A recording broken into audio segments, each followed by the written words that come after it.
The girl ignored her parents' warnings and insisted on taking the boat to her friend's house for the night. Little did she know, that decision would mean she'd never see her sister again. Even scarier, when she finally found her sister had already become her grandmother. It all started with a car crash years ago when Paris's mom tragically drowned in the lake.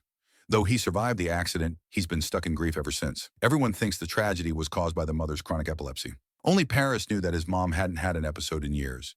He couldn't shake the feeling something was off, so he even took a job cleaning the Caddo Lake. He is juggling work while digging into the so-called truth. Except for his girlfriend, everyone around him couldn't understand his thoughts. Even the doctor who once treated her mother avoided him. And on Caddo Lake, there was another girl, Ellie, stuck in a similar tough spot. Ellie just moved in with her stepdad and is now living with her stepsister Anna. Even though her adoptive family has always treated her well, but during her rebellious phase, she just couldn't accept the new family, stubbornly clinging to the memory of her missing biological father. As a result, arguing with her family has become a regular part of her life now. However, little Anna is still very attached to her. She often takes Anna out for a stroll on the lake. On her way home that day, they happen to see a group of kids. They're all gathered around a crocodile carcass with clean cuts. Look at the section that seems to have been cut by a precision instrument. Suddenly, Ellie felt a chill run down her spine. Quickly threw the corpse into the lake.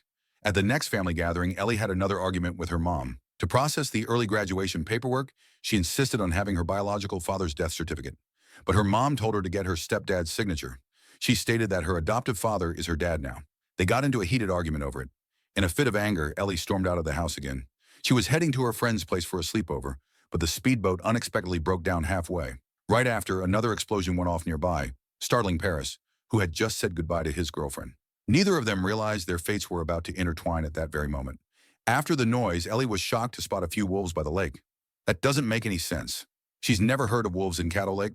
The next morning, Ellie was woken up by her phone ringing. That was an urgent message from her mom. Turns out, right after she left, her sister Anna sneaked off too and is still missing. So her mom told her to hurry back with the boat. Ellie hurried back home.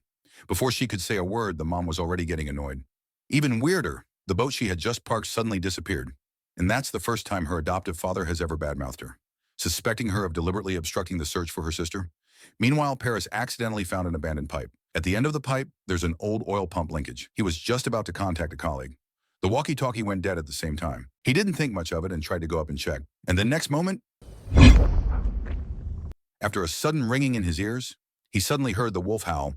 His left hand started shaking uncontrollably. It's just like when his mom had her episode. He didn't have time to think, so he turned around in a panic. Then his co-worker told him the boat seemed stuck on something.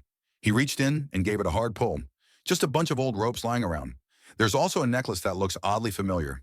He distinctly remembered his mom having the exact same one.